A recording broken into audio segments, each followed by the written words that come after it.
Samajwadi party के star प्रचारक राम आश्रय विश्वकर्मा इन दिनों प्रचार प्रसार में जुटे हुए हैं। विश्वकर्मा बाहुल्य विधानसभा सीटों में राम आश्रय विश्वकर्मा को समाजवादी पार्टी ने बड़ी जिम्मेदारी देते हुए प्रचार प्रसार की जिम्मेदारी दी है। विश्वकर्मा से एएनबी न्यूज ने खास बातचीत की और इस दौरान उन्होंने कहा कि 3 चरणों में हुए मतदान समाजवादी पार्टी की जीत की ओर इशारा कर रहे हैं। उत्तर प्रदेश में चुनाव का सियासी तापमान इस समय सिर चढ़कर बोल रहा है। उत्तर प्रदेश में 7 चरणों में मतदान होने हैं, 3 चरणों के मतदान हो चुके हैं और अभी 4 चरणों के मतदान बाकी हैं। इस समय हमारे साथ ज्यादा बातचीत करने के लिए समाजवादी पार्टी के वरिष्ठ नेता राम आश्रय विश्वकर्मा जी मौजूद हैं। उनसे ही जानने की कोशिश करते हैं कि आखिर समाजवादी पार्टी कहाँ पर खड़ी है इन 3 चरणों में। तीसरे चरण के मतदान होने के बाद समाजवादी पार्टी स्पष्ट बहुमत की तरफ जा रही है और मुझे पूरा विश्वास है कि चौथे चरण पूरा होते होते समाजवादी पार्टी 200 सीट पार कर जाएगी और प्रचंड बहुमत की सरकार इस चुनाव में समाजवादी पार्टी की बनेगी, माननीय श्री अखिलेश यादव जी के नेतृत्व में। करहल में चुनाव था, बड़ा चुनाव माना जा रहा था। आपके राष्ट्रीय अध्यक्ष उस विधानसभा सीट से चुनाव लड़ रहे थे। भारतीय जनता पार्टी ने भी अपनी पूरी रणनीति बना रखी थी, लेकिन कौन भारी पड़ा? अब करहल का में तो समाजवादी पार्टी का गढ़ है। आज नहीं, शुरू से ही 1967 में माननीय नेताजी वहाँ से चुनाव लड़े थे, राजनीति की शुरुआत की थी और पहली बार विधानसभा का चुनाव माननीय श्री अखिलेश यादव जी उसी सीट से लड़ करके विधानसभा के उत्तर प्रदेश की राजनीति की शुरुआत कर रहे हैं। तो माननीय नेताजी 3 बार मुख्यमंत्री बने और उसके बाद देश के रक्षा मंत्री बने।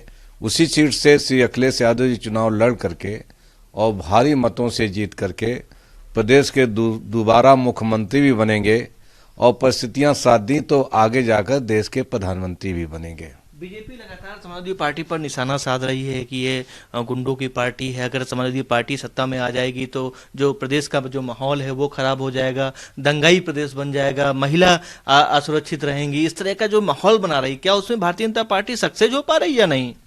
देखिए, भारतीय जनता पार्टी के पास कोई मुद्दा तो बचा नहीं। न तो नौजवान के नौकरी रोजगार की बात कर रहे हैं कि 5 साल में कितना दिया, न किसान की बात कर रहे हैं, न मजदूर गरीब की बात कर रहे हैं, न महंगाई के मुद्दे पर बात कर रहे हैं, न बेरोजगारी के मुद्दे पर बात कर रहे हैं, न दलित पिछड़े के आरक्षण पर बात कर रहे हैं। जब उनके पास कोई मुद्दा नहीं बचा तो ये कभी गुंडों की बात करते हैं, कभी आतंकवाद की बात करते हैं, कभी हिंदू मुसलमान की बात करते हैं, कभी मंदिर मस्जिद की बात करते हैं, कभी पाकिस्तान की बात करते हैं। तो इस तरह अनावश्यक बातें करके लोगों का ध्यान भटकाना चाहते हैं। लेकिन जनता 3 बार उनके झूठ में फंस चुकी है। 2014 में झूठ बोला, सरकार बनाई। 2017 में झूठ बोला, सरकार बनाई। 2019 में झूठ बोला, सरकार बनाई। जनता अब इनके झूठ के मुद्दों को समझ चुकी है और मुझे पूरा विश्वास है कि जनता इस बार बीजेपी को नकार चुकी है।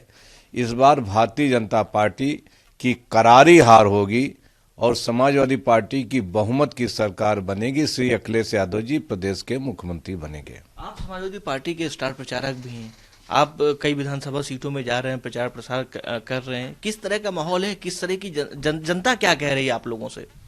देखिए, जनता पूरी तरह से समाजवादी पार्टी के साथ है क्योंकि समाजवादी पार्टी की कथनी कर्मी में कोई अंतर नहीं है। चाहे माननीय नेताजी मुख्यमंत्री रहे हों या माननीय श्री अखिलेश यादव जी उत्तर प्रदेश के मुख्यमंत्री रहे हों, जो वादा चुनाव के समय किया था उन सारे वादों को पूरा करने का काम किया। और इसका इतिहास है कि 2012 में समाजवादी पार्टी ने जो वादा किया था उत्तर प्रदेश की जनता से सरकार बनने के बाद उन सारे वादों को पूरा करने का काम किया। उत्तर प्रदेश को मुफ्त पढ़ाई, मुफ्त दवाई, मुफ्त सिंचाई देने का काम किया। 18 लाख बच्चों को मुफ्त लैपटॉप दिया, बेरोजगारी भत्ता दिया, नौकरी दिया, रोजगार दिया, कन्या विद्याधन देने का काम किया, स्कूल कॉलेज से लेकर के अस्पताल में सुविधाएं देने का काम किया। पूरे उत्तर प्रदेश का इंफ्रास्ट्रक्चर जितना विशाल और जितना बेहतर समाजवादी पार्टी की सरकार में बना, चाहे मेट्रो का विकास हो, चाहे एक्सप्रेसवे बनाने का बात हो, उतना आज तक उत्तर प्रदेश में विकास नहीं हुआ। और फिर उसी विकास के मुद्दे को लेकर के माननीय श्री अखिलेश यादव जी चल रहे हैं, उत्तर प्रदेश का चुनाव लड़ रहे हैं। और मुझे पूरा विश्वास है कि जनता विश्वास कर रही है समाजवादी पार्टी के ऊपर। 10 मार्च को क्या होने वाला है? 10 मार्च को क्या ये माना जाए समाजवादी पार्टी उत्तर प्रदेश में सत्ता में आने वाली है?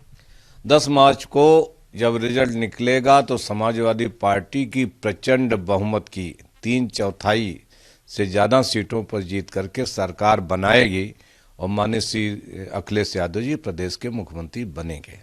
धन्यवाद बातचीत करने के लिए। आप थे समाजवादी पार्टी के स्टार प्रचारक राम आश्रय विश्वकर्मा जी, जिनका साफ तौर से कहना था कि समाजवादी पार्टी की कथनी और करनी में अंतर नहीं है, इसलिए एक बार फिर उत्तर प्रदेश के मुख्यमंत्री के रूप में अखिलेश यादव शपथ लेंगे 10 मार्च को। कैमरा पर्सन सौरभ के साथ अंकित श्रीवास्तव, एनबी न्यूज, लखनऊ।